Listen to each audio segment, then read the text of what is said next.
Mm-hmm. Okay, Sebastian's recording. Okay, hey, today I would like to talk about the benefits of dating in 2021. And I think it's the dating market that's now global and it's enhanced by technology, like literally everything else in our lives. So you are maybe competing for the same girls that sheikhs from Dubai, but you basically also have access to pretty much all the people in the world. And because of technology, you can quickly find who in this city is single, ready to date. You have dating apps. You can even use Tinder passports, so you can show up in Moscow without leaving your couch and check out the girls there and so on. So you can also make better decisions, maybe based on that, like what you like and what kind of nationalities you prefer or whatever.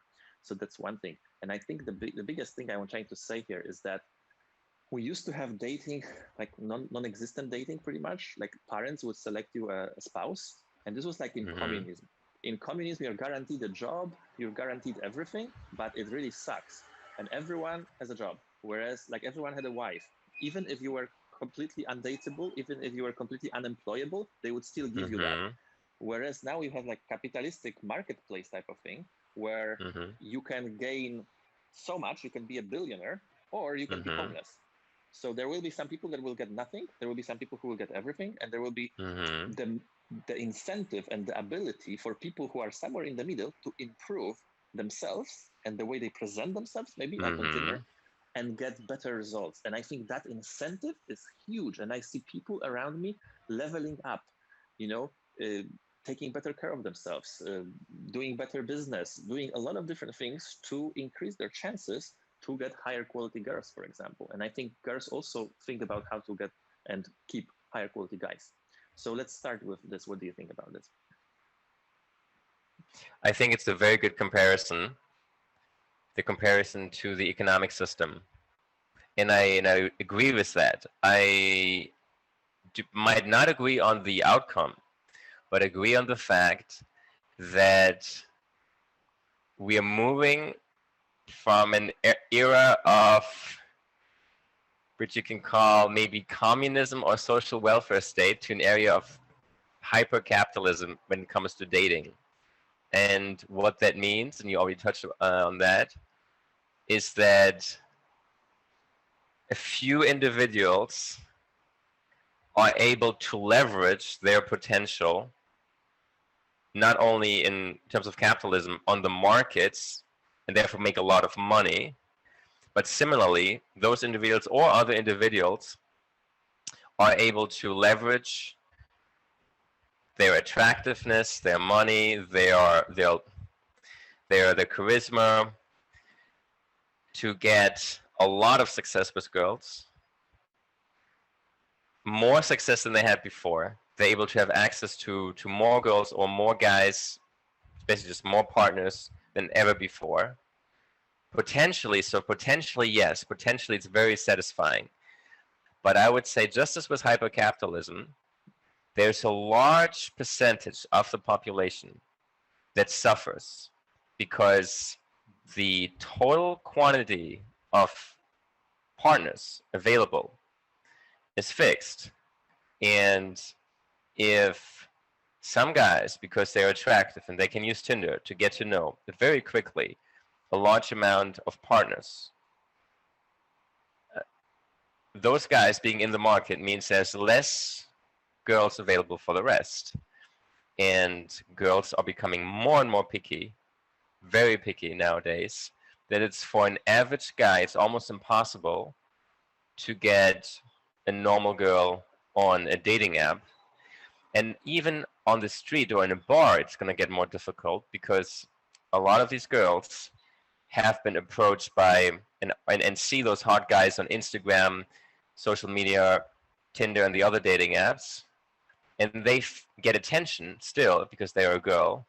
So they feel like, why should I go with a normal guy if I'm able to get the attention of a very hard-looking guy? So it's becoming very difficult for a normal guy to have any kind of success. And I think that's, so I agree with you on that part. I just think that's a bad development. It's not healthy. It's just healthy for some, for the few, but for the majority of people, something like communism or welfare state is much better in the dating market as well.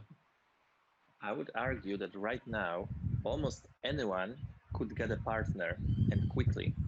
It's just like this is the partner that marketplace gives you right now because there is the same number of men and women more or less. So it's one to one. If everyone wanted to get in a relationship, they could. But the problem is that expectations are always higher. Like that the guy who is like maybe 4 wants a girl who is 7 or whatever also. So he could get a girl right now. It's not a problem, but he swipes left on that girl because she's ugly or fat or whatever.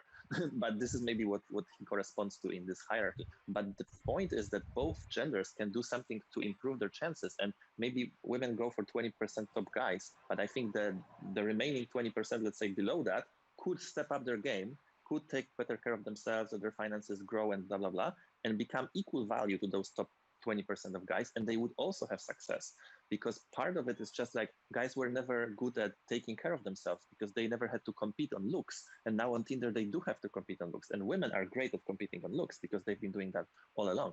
So there is a little bit of adjustment period, but I'm seeing guys paying a lot of attention to how they look right now, going to the gym, eating right, basically leveling up. And that's good for society because they have good incentives. If they put in the work, they will have better chances. Whereas in communism, like we know, people have no incentives. So they were coming to work drinking vodka and they didn't care. They couldn't fire them and so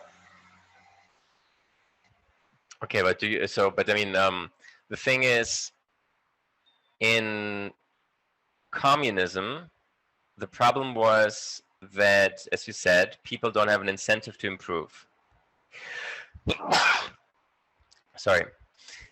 And the same thing could be said in terms of dating market. If you are only limited to the girls in your village because people don't go out of the village and there's no technology, and you just marry the girl that's okay in your village or the guy that's okay in your village, then there's less incentive for both sexes to improve.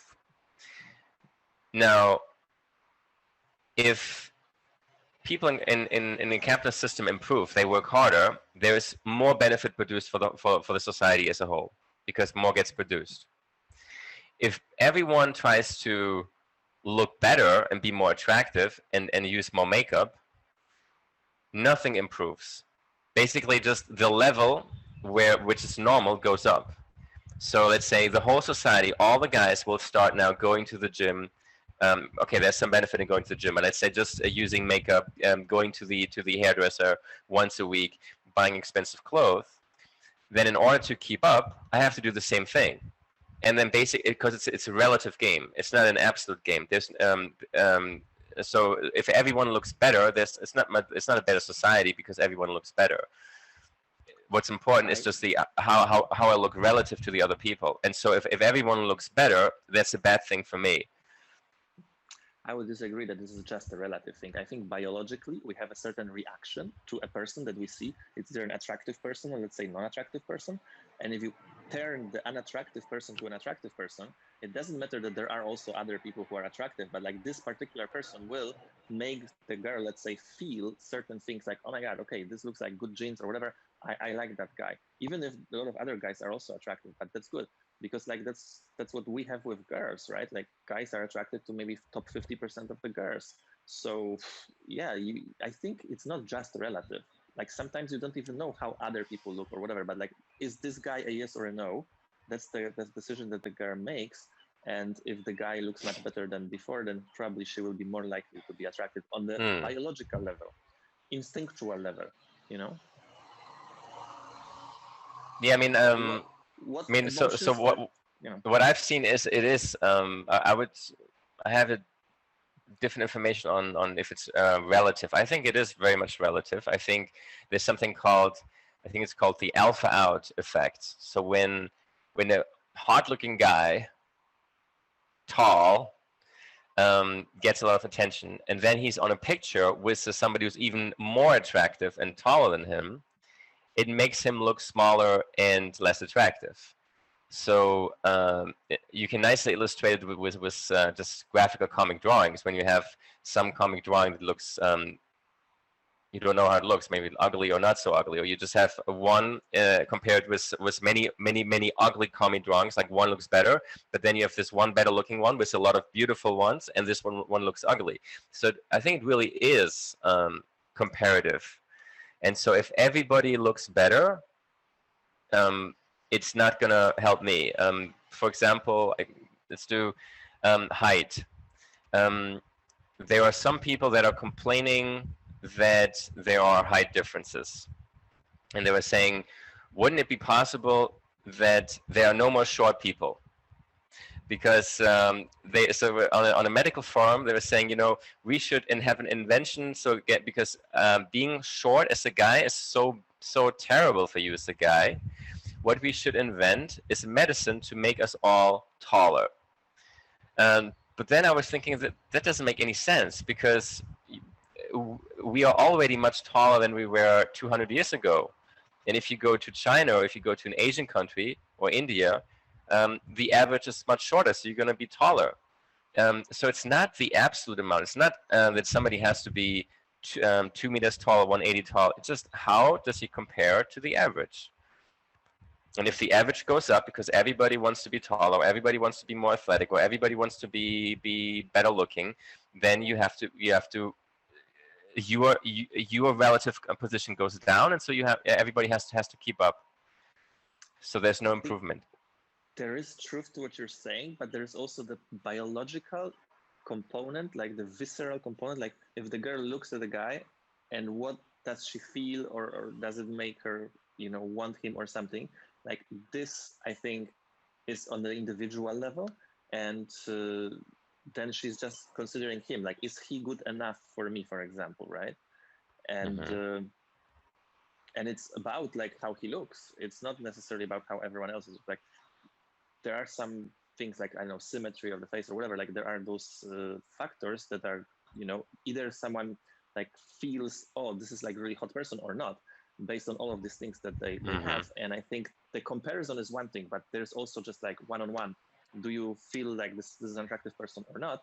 And there's a lot that we can do to improve that. And I think guys are way behind in also presenting themselves online, because girls were always practicing the selfies, the right angles, the makeup, all this stuff. And guys didn't. And now they are coming to this game, and they need some time to adjust to new rules, right? That they are judged by their looks. And they are more judged by their looks than they are judged by their money, for example, because I don't think that any girl that, you know, sleeps with guys on Tinder knows how much money they actually have. Like, it's not even a part of the question, unless they are super poor and they can't go out to buy a drink or something. But other than that, right. I mean, I agree with all of what you say. It's just, I think the result is a bad one. I think it's good for people like you, and maybe for people like me as well, who are economically, and in capitalism, we are able to compete. We are able to make money. We are able to win in the system. You probably have a much better life than you would have in communist Poland. I'm sure of that. But I would say if you look at a large chunk of the population, it might be worse. Now about capitalism versus communism, I'm not so sure, because the general population, the general GDP, just gets much bigger, so there's more for everybody. So even if the inequality increases, it's still everybody gets lifted. But for dating, I see the same effect with the new technology and with globalization, that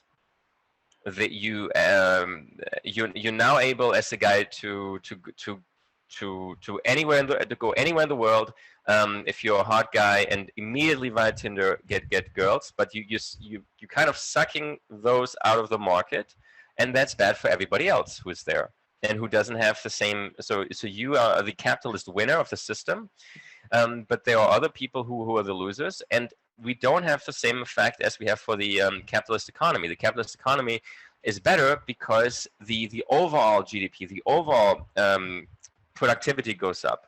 But that would only be the case in case people care about living in a society with only beautiful and fit people. And I don't think that's the case. I think people don't really care about this in general.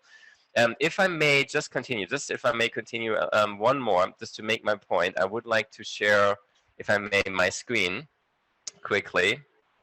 and just show you what I mean. Um, you can see my screen, right? No. No? I saw it for 1 second and now I don't. Oh, okay. Let me do it again. Sorry. You should be able to see it now. Okay. Sure, yeah. All right. So if you have, let's say, this is a population of girls, this population of guys, and we at the top of the pyramid we can call this a 10. Okay. This is like oops. It's like a very hot girls and very hot guys. Now, what's happening here is that those guys here, they're the 10s. They're interested, of course, in the 10, but they're also interested in the normal, the average looking girl. They just say, you know, they're just, many of those guys would say, yeah, okay, sure, yes, yes, yes, yes, yes. And if they were asked to, if they wanted to have sex with any of those girls, they'd say, of course, yeah, sure, why not? And so they would maybe go for any of those girls, the top 50% they would go for. Now, if you look at those guys here, maybe a little bit less than the hottest guys, they even go for more girls. So what's kind of happening is that we have all of these girls going to this percentage of guys. So all of these girls pretty much going to here and here and here. And the guys now here are saying, I don't want a relationship. Why do I want a relationship? If I have so many girls, just, you know, I have abundance. I can go to any city and have many different girls. I don't need a relationship. These girls are frustrated. All of these girls are frustrated because they actually want a relationship, but somehow the guys don't seem to have a relationship. And they're wondering what's happening to the guys nowadays. Nobody wants to have a relationship anymore. What they don't know is that there are all these guys here, all of these guys here that do want a relationship, that do want a relationship here, but nobody even talks to them on Tinder because basically what girls are doing is they are very selective, very very selective. I observed some of my friends using Tinder, and they were just no no no no, and these attractive guys that come up and they say no no no no no, and then once when a really hot looking guy comes up who is maybe a medical doctor, they say yes. So they really only say yes to a very, very small percentage. And most people on Tinder, most guys don't get any matches. You get a lot of matches. That's why you think it's fabulous. Most guys don't have the same experience. They're stuck here and they would want a relationship. The girls would want a relationship as well, but all the girls think that since the guys are willing to sleep with them, maybe they should only go for these hot guys. And what's happening is that there's no more marriage, there's no more love. People are getting unhappy because all these girls are going for these very hot looking guys. The hot looking guys are only looking for sex.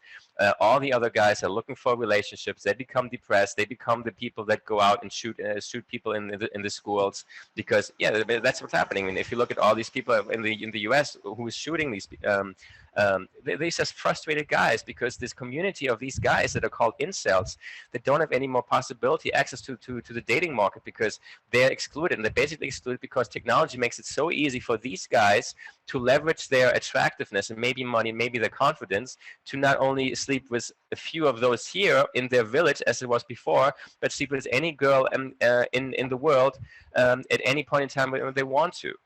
That's the problem that I see.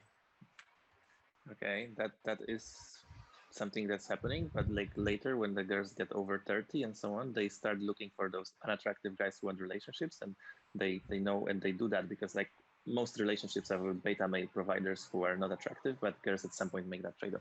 But what I wanted to say is that you do get, like in capitalism, everyone gets richer because everything is improved and blah, blah, blah. You also get better quality dating pool in general. Like all the people who are participating in dating have strong incentives to take care of themselves, to figure out how to please the other side, how to market themselves, how to take care of themselves. Like seriously, like it's never been the case that people would be doing so many activities like yoga and running, marathons, gyms. It's never been as popular. We were never so much into looks like right now. So for every participant of the marketplace, it's better. You get better quality partners because those partners would not be putting this effort if they weren't rewarded by better opportunities for that effort. So I would say that capitalistic thing is also applying here. Everyone in the market is more attractive because attractiveness is important here. It I gets you. agree. You're right. You're right. I mean, the thing is, just let's say the population now becomes 80. Let's say still become a bit old. Let's say 80 years old. But the 60 years old, the 60-year-old women now have to look like 40 years old, because like if everybody who is a 60-year-old woman is looking like 40 because they're using Botox, because they have they take care of their looks. Now it becomes a must. You need to look a certain way, and I don't think this pressure to look in a certain way is positive. I think it's better if people just care less about because there's also a cost to society. If people care about looks, they care less about other things. It would be better if they just care about producing, and being nice and taking care of their family, and not care about getting Botox or having cosmetic surgery or whatever. But also, like when you interact with those people and they are more attractive, you get more value because it makes you feel better because you have an attractive person next to you rather than a person that let themselves go and looks like horrible. So we pay the price, like you just said, but I think we get the value in terms of how we feel by having contact with attractive people, because on the biological level, we are attracted to these things. So that's good. And in terms of this marketplace, I don't really believe that many guys who are 10 out of 10 go for the fives or for the sixes. Like they have enough tens and nines to deal with. I think at some point, like if you do the transition, if you level up, like you will be cutting off a lot of people. And I would like to also notice that people get more experience in the dating game. They've had a lot of partners, girls and guys, and they are able to identify certain red flags and drop people very quickly.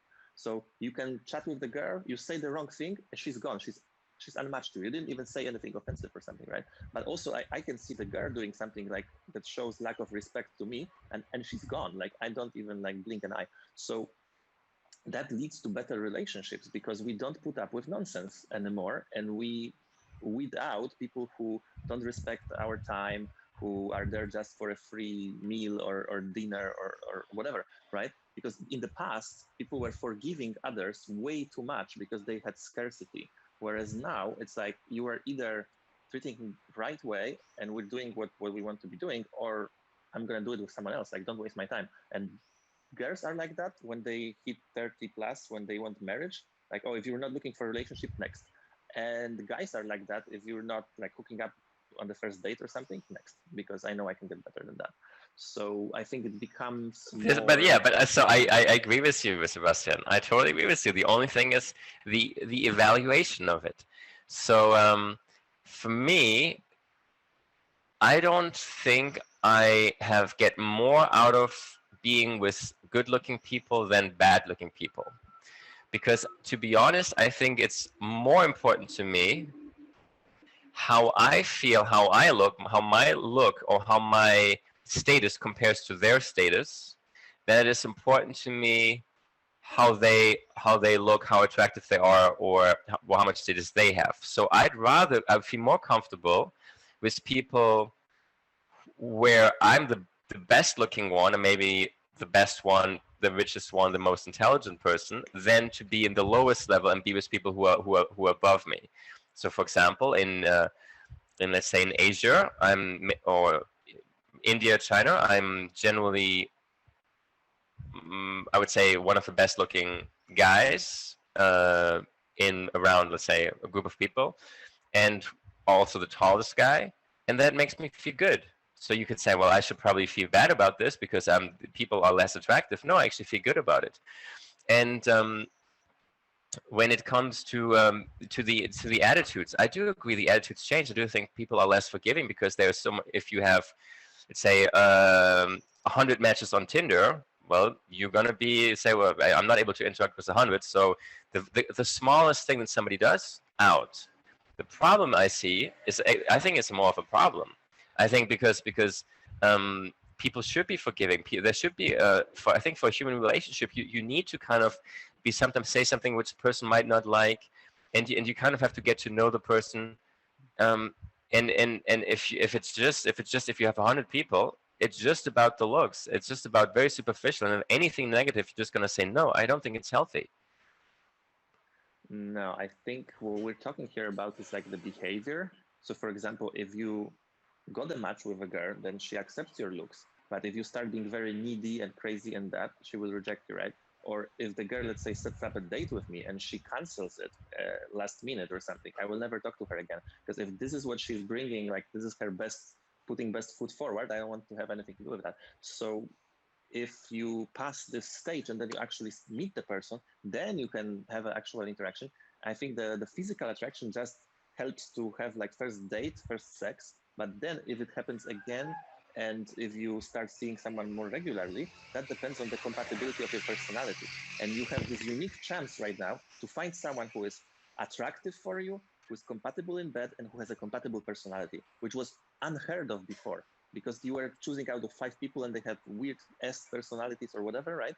And you were not compatible in bed and all of that, but you were trying to make it work. But now you are choosing from a very large pool, so you can choose people who actually check all the boxes, and you will find those people, and you can stay with them a longer term in different models of relationships. It used to be you were just single or married, and now you can have like friends with benefits, and you can have this, and you can have open relationship. And it's also good because different people are looking for different things at different ages, stages of their life. Okay, so yes, what you're mentioning there is that you have, let's say, more liquidity in the market.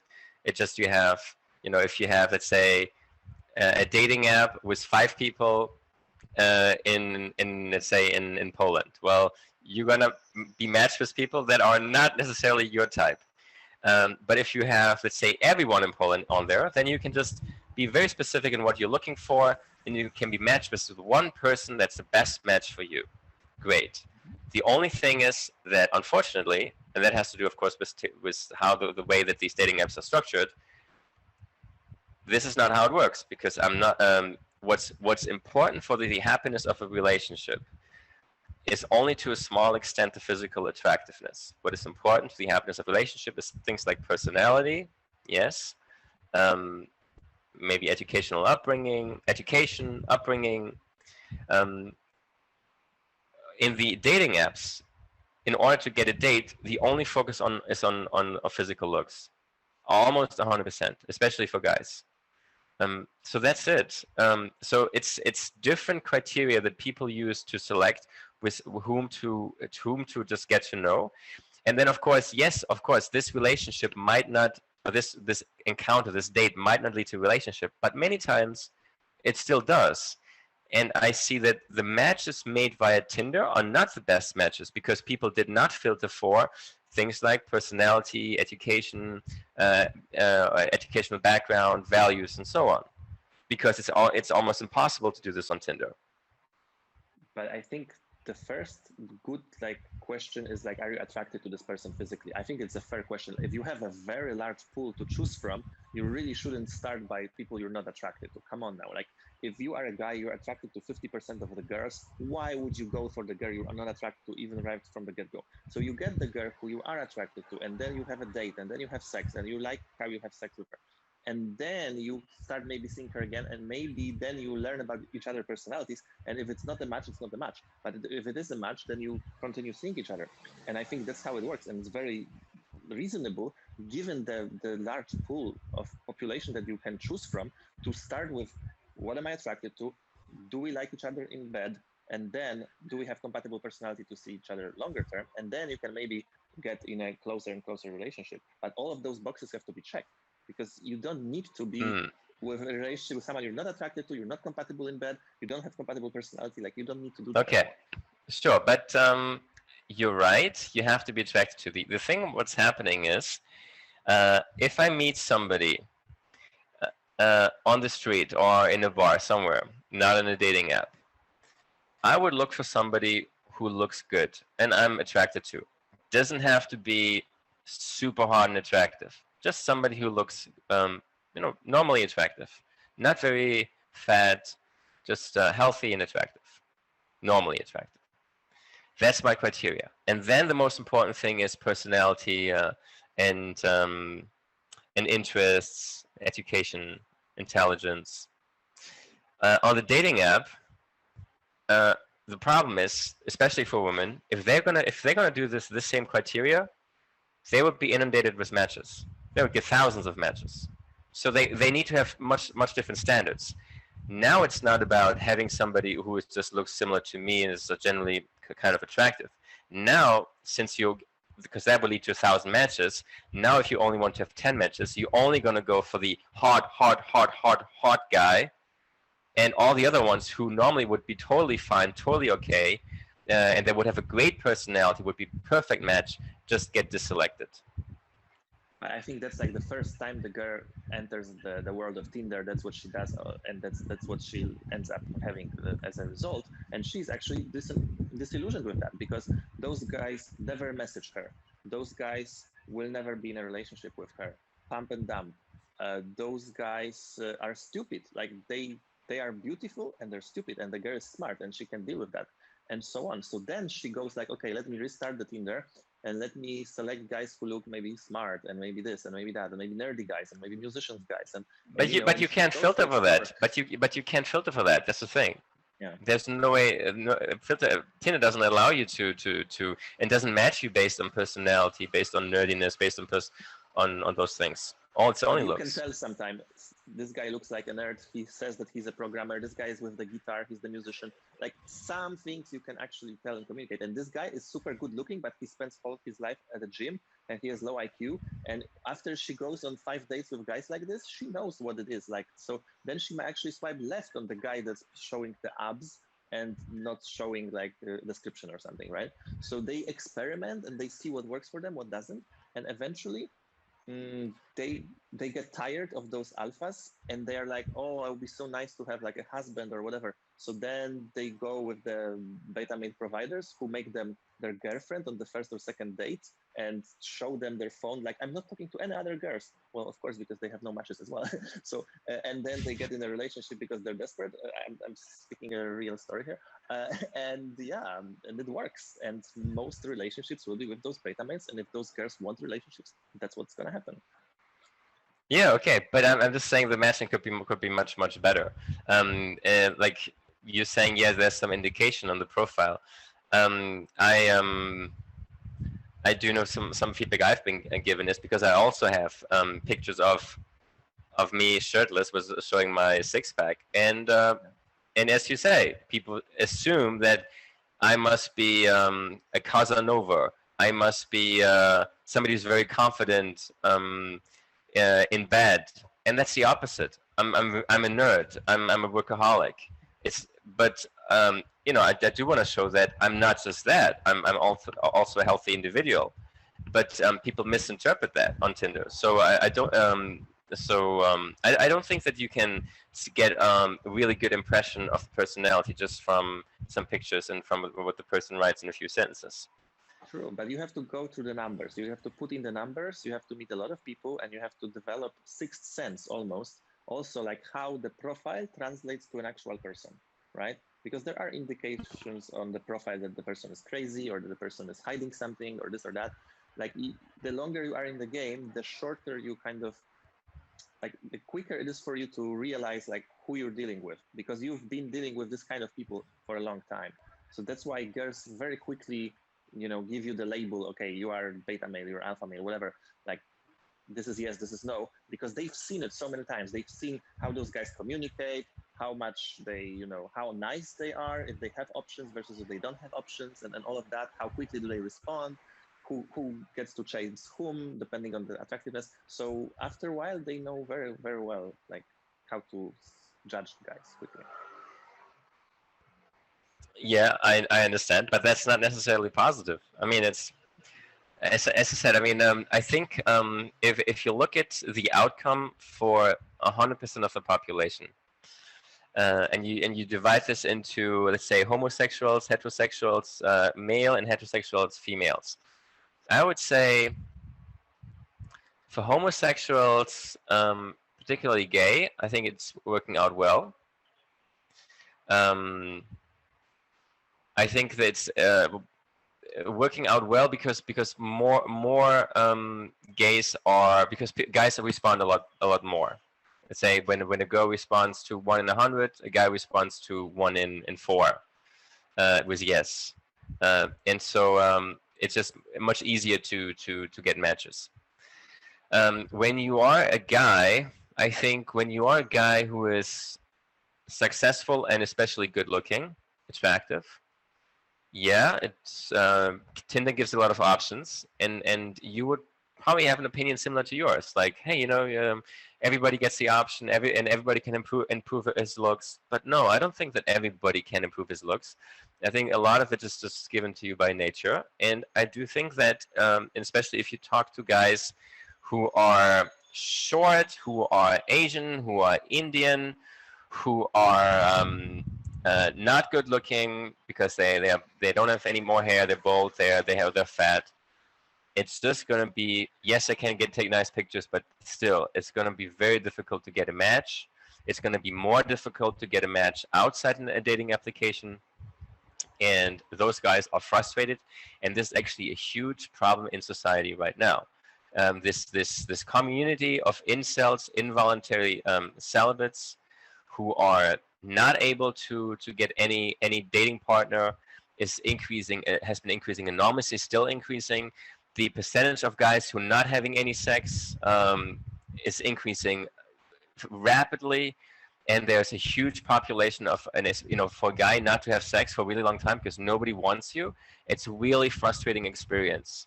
And I know that you don't have this experience, but a lot of guys have this experience. And I think this is actually a huge social problem that dating apps have caused. And this is, we need to take action against those. We probably need to prohibit Tinder and other dating apps so that these guys, yeah, seriously, this problem it's bigger problem than unemployment. It's a really big problem. Guys not being able to find any partner. But are those guys willing to put in the work? That's a real question. That's a real question. How much are they willing to spend time and effort in order to improve themselves in everywhere they can, and their social skills, and this and that, and approach? Because I think the major problem with that is that they're not willing to do the work. They're willing to complain, bitch, and they decide, oh, I approached 3 girls in my life. They all said no. I'm undateable. I will be lonely forever. That's bullshit. Like, even attractive guys go through a lot of rejection, a lot of BS from girls all the time, and no one has it super easy. But like, if you're able to put in the work for years, maybe to understand how it works, like the psychology of it, this and that, what you can do to change in your situation. If you are bald, maybe you can get hair. There are ways to get like fake hair on your head or whatever. There are so many operational procedures, right? Like aesthetic medicine or whatever, to improve your teeth, your this, your that.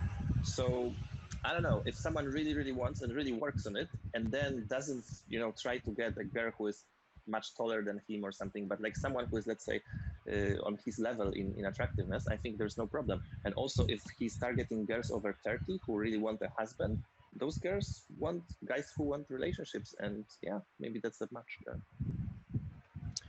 Well, I think it's just easy for you to say, because you have done those things. You have become from somebody who is good looking, successful, to somebody who is very good, confident with girls, and success breeds success.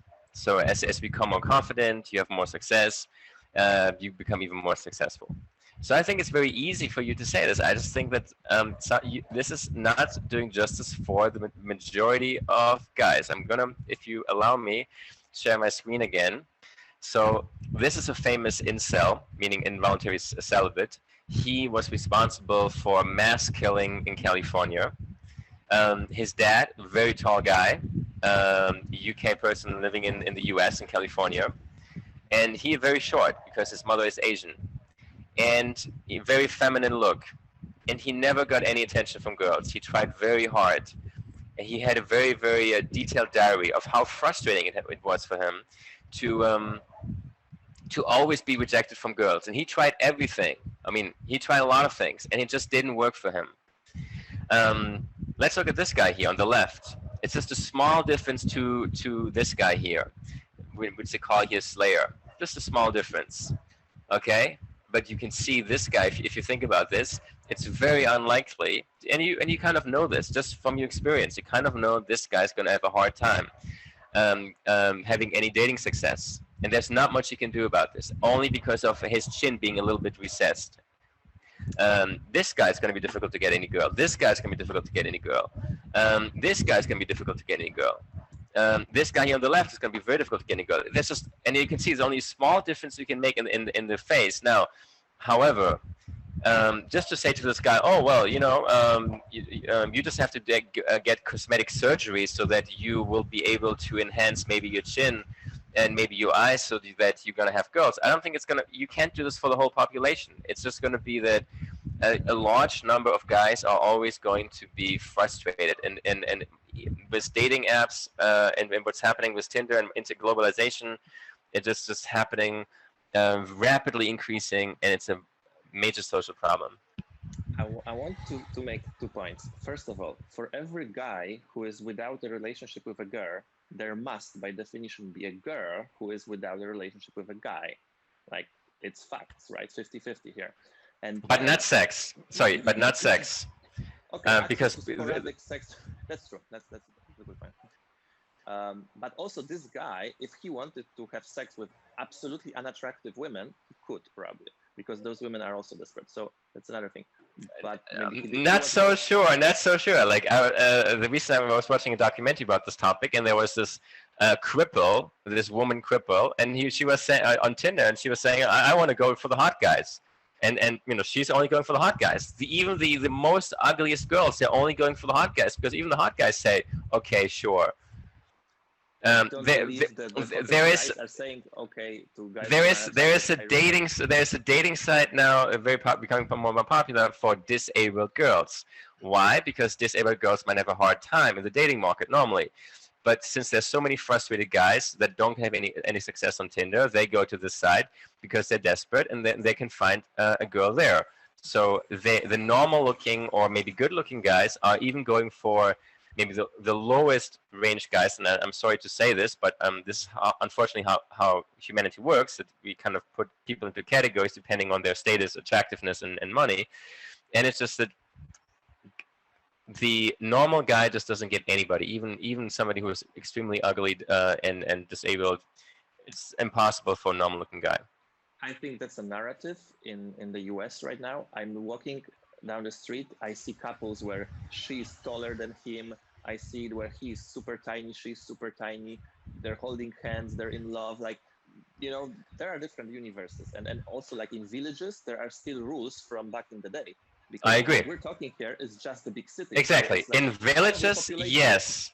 In villages, yes. And also if you meet somebody still, it's still possible to meet somebody in, let's say, in a non-sexual dating way, and to convince that person, hey, I have a great personality, maybe I should be the right person for you. That's still possible. But more and more, what we're saying is that more and more people are just focusing on the online dating apps, and they're only going after attractiveness, and they're saying, oh, if I can get this kind of person for fuck, especially so girls are saying, if I can get this alpha level guy to want to fuck me and to tell me that he likes me and that I'm very attractive, then why should I go for a normal guy? You can't deny that. You can't deny that, and it's like statistics. I mean, you can just look at Tinder. You have statistics on how many guys get messages, how many guys write messages. It's just all the guys. There's so many guys just desperately trying to get matches, desperately writing messages on other dating sites. And there's so many girls that are just want to go for the hot guys, and it might even there are many girls who feel offended if somebody of the same level messages to them, because they're saying, wait, why does this guy message me? And they're frustrated why this hot-looking guy, the alpha guy, doesn't want to marry her and doesn't want a relationship. They're complaining to me, why is it all these guys don't want a relationship anymore? And I'm like, no, they do want a relationship, but the guys that you're selecting on Tinder are only the hot-looking guys.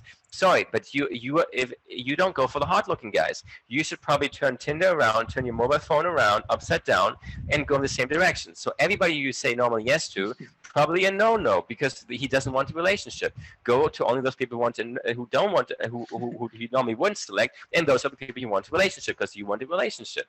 Good, real talk. But you know what's interesting about statistics?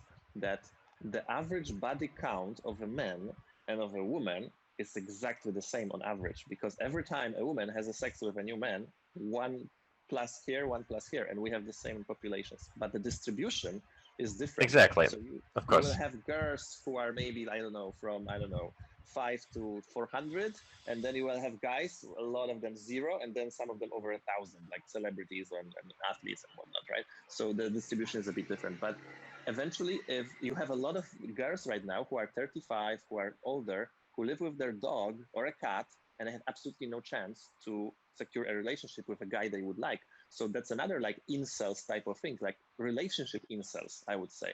Yes, they can get sex, but they can get a relationship with the guy they would accept because their standards are also super high. They don't want the guys who are unattractive. And so at some point, we have those two big groups that are frustrated, and maybe they should find each other somehow and convince each other to marry each other and live happily ever after, because it is what it is, right? And maybe it's happening actually. I think it is happening. I've seen it. Like the girls who get really tired with the alphas not committing, run with the beta and get married, and they're super happy for like a few years, and then they were never sexually attracted to this guy, so then they either cheat or they divorce or they have sex with Okay, her. so this is not, but this is not good. The outcome is not good. You gotta admit it. The It's never outcome is, been good. it has been good. No, it has been good for your parents. Your parents under communism, there was a good outcome. Most people were more or less happy. Maybe nobody was fantastically happy. Maybe there were a lot of guys who were, you know, very attractive and who thought maybe I can go for like maybe more than one. And maybe there were a lot of girls who were not 100% happy with their husband. Okay, but it was more or less working. And now it's just some guys like you become very happy. Just like in capitalism, there's some capitalists who become extremely rich, but then there's a large part of the population, especially the guy population, who is not happy at all. And I tell you, even the girls are not happy, because the girls, yes, they can get a guy like you, but um, they hope to have a relationship with you, and you don't want a relationship with them. I mean, you don't want to marry them, and they're secretly still looking for marriage. Yeah. So at some point they go to the guy that they wouldn't normally go for, that sent them a super like, and they give him a chance because he has a dog or whatever. There's something about him, and then they see that, oh, this is so different. I don't have to chase this guy. He's actually writing me good morning texts every morning. This is different. Okay, he wants to get married and have kids. Okay, let's do that. That happens a lot as well. Like I'm seeing this bounce between girls enjoying the alpha things and then going for the beta to also comply with societal expectations, because if all the girls she knows have a boyfriend and she doesn't, she's like, okay, I need to get a boyfriend as soon as possible because I'm being left out. So then they are more likely to do that. But that's bad. I mean, then how do you feel as a guy? I mean, the guy, you finally have a girl, but then you know that in fact she's thinking about her ex-boyfriend who was an alpha boyfriend, but who didn't want to marry her, but she's still secretly thinking about him. But she's staying with you because you provide her with a family. How do you feel as a girl who you know you're not sexually attracted to this guy because you had been with these other alpha guys and they were also so hot, but you know nobody wanted a relationship with you and you kind of feel rejected, and now you have to go for the second chance. I think it's just better if you from the start, from the get-go, go for everybody kind of like your range, perfect match, and just one. Guys like you are messing up the system if you go for many girls. Well, you might say, well, all the girls want it, but then you're taking away these girls from all the better guys, and the better guys will be much happier to have all the girls still in the system. And those girls, then at some point they're going to bounce back, but then basically you're saying, oh, let those girls be mine for sex for a few years, and then at some point I'm going to liberate them because they're going to be looking for family, and you better guys, you can have those guys. I mean, that's... I think beta guys and alpha guys have sex with the same girls and have sex the same amount of times as well. At different stages. Alphas also, but not necessarily. Even similar in the same 2 years, you will have 1 year of this one year of that one, because like the alphas will be having sex with her once a week, not give her any attention, and she will get super frustrated with that. Eventually, the betas will be monogamous, will live together, will have sex twice a day for the first 6 months, and later will never have sex because she will always have headache. But basically, I see that relationships are basically owned by the betas. You very rarely see an alpha having a relationship, and if he does, he will probably cheat or something like that because he has too many options to ignore. So betas are getting laid as well, and they are getting the same girls, and they are having even more sex sometimes because they have sex twice a day instead of once a week with those girls. So I don't know. So who you consider yourself a beta or an alpha? I'm considering myself alpha 2.0. Okay. Can you define the 2.0? The 2.0 is the one that doesn't want to control the girl in any way, and it's like, because the normal alpha is the kind of angry, controlling, masculine guy. It's like, you need to dress like this, you need to give me your phone to check if where have you been, like with whom, and all of that. Like they are a little bit like this possessive kind of thing. I'm like, okay, you do whatever you want, we meet, great. I have like an open thing with them, and I don't do drama, I'm not possessive, I'm not needy. It's just like very kind of chilled about things. Okay. I think that's the difference. But the frustrating thing about it is no commitment in the end. Yeah. The frustrating thing for the girl.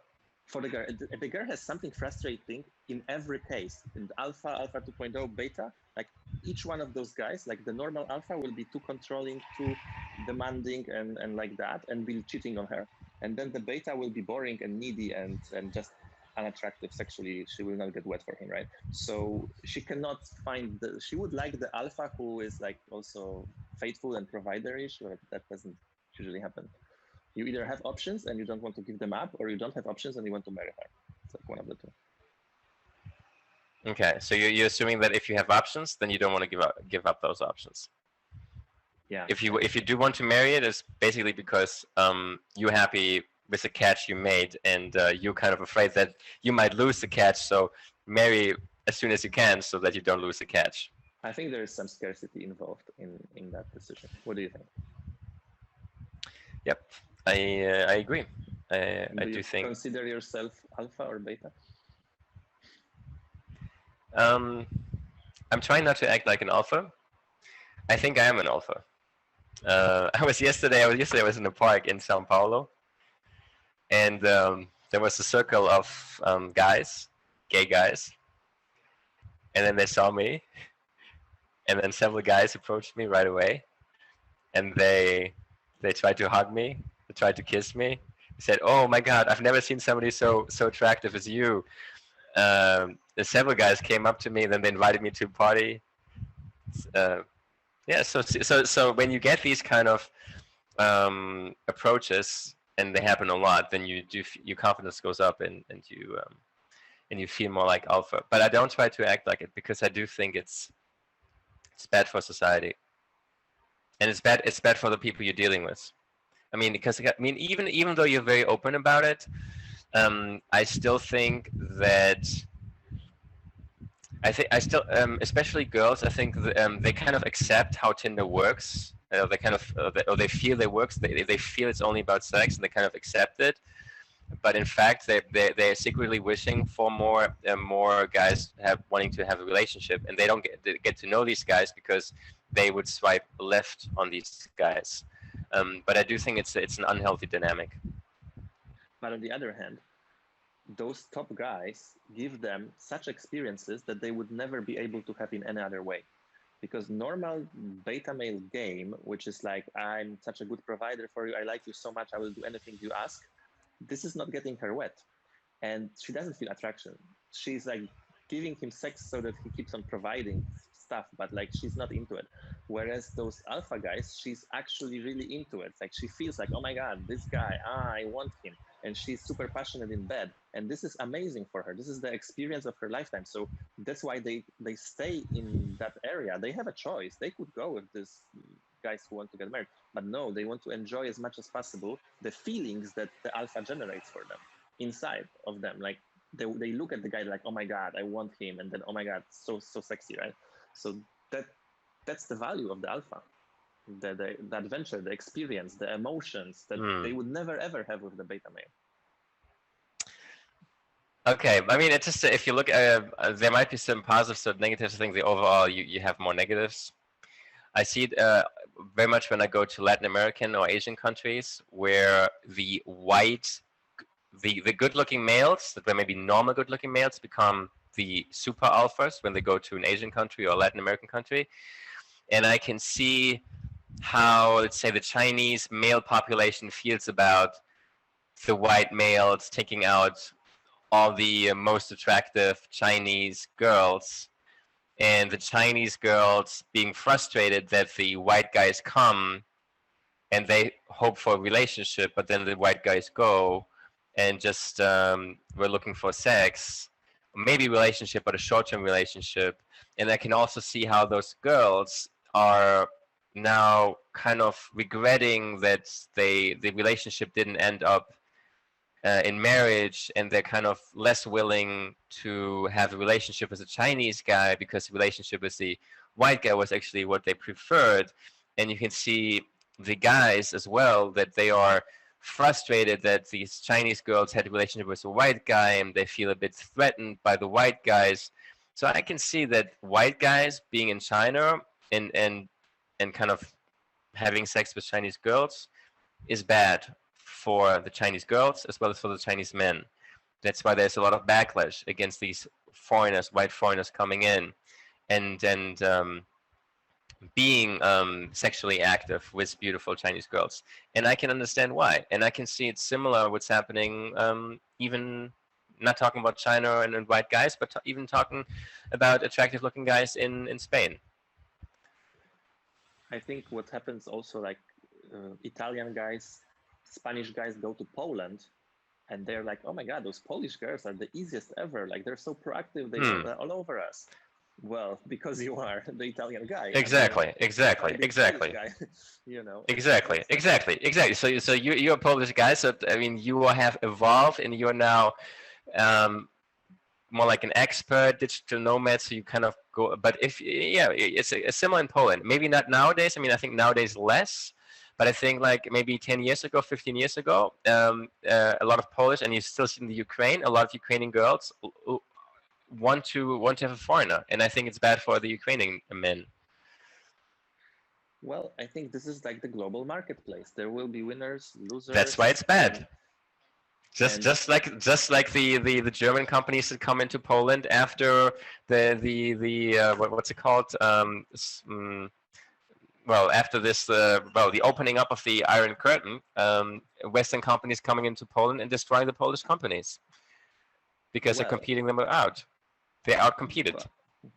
Yeah, but then in the previous system, like, it sucked for literally everyone. You were guaranteed to get a person who is incompatible with you, who are not sexually attracted to you. You have to stick to them for your whole life. There's no escape. Your parents are happy. A lot of guys were drinking themselves to death because there was like no divorce for some time. There was a lot of homicide and suicide because that was the only way to leave the relationship before divorces got legal, was that.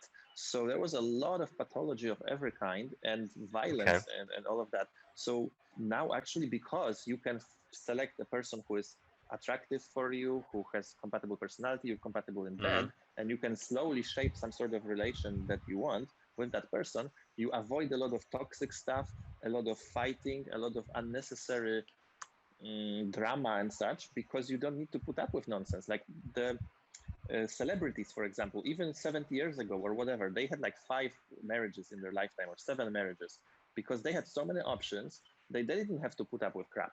Like, if you are so unhappy to be with me, okay, I'm gonna be with someone else, like that.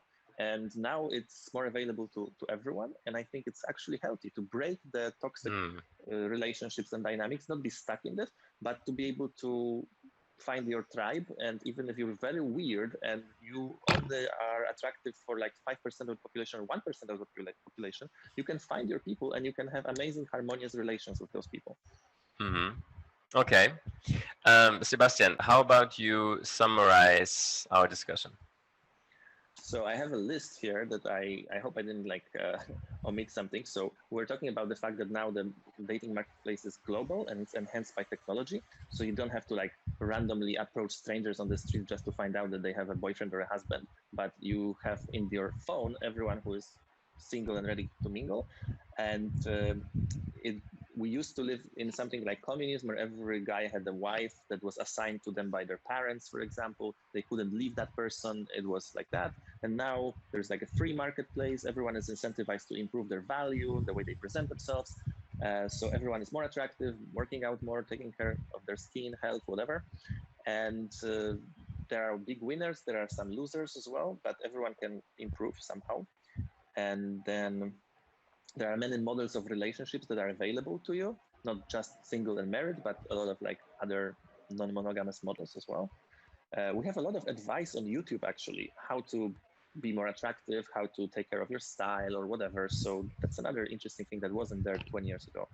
We can learn. So if those incels want to like learn how to improve, not just, you know, pity themselves, that they can probably make some progress as well. And we don't have to accept low quality people or relationships because we do have more choices. So we're not stuck on one person. We don't have to tolerate disrespect, drama, and such. And we know ourselves and other people better, because once you dated many people, you know who you are, you know what you want, you know what's out there, you know how easy it is for you to get this versus that, and you can figure out what you want better and get it. Okay. Anything else? Good summary. Well, I guess the only thing I would add is that there is a disagreement between you and me if those changes are positive or negative. You mentioned those changes which are mainly positive. What I was mentioning is that the outcome is that from those availability and the possibility of scalability and globalization is similar as in capitalism, where one person can get a lot, meaning, or can take it all. It's almost like one person is able not to, of course, take all, but is able to take more than is for him. Before, he had only one girl, because if you go to a club, you get to know one girl. You cannot have two because you just with one girl. On a dating app, you can have maybe potentially 5, 10, almost simultaneously, or maybe really simultaneously. And that makes, and the top guys having this means that there's much less availability for every other guy, and that's a big problem. Problem for the girls because they don't get a relationship. Problem for the majority of guys because it's much more difficult for them to get a relationship, and to have, and of course to have sex. But I don't know. So, because, for example, that is the, I guess that is the summary. We talked about the pros and cons. So I think it's a good summary. All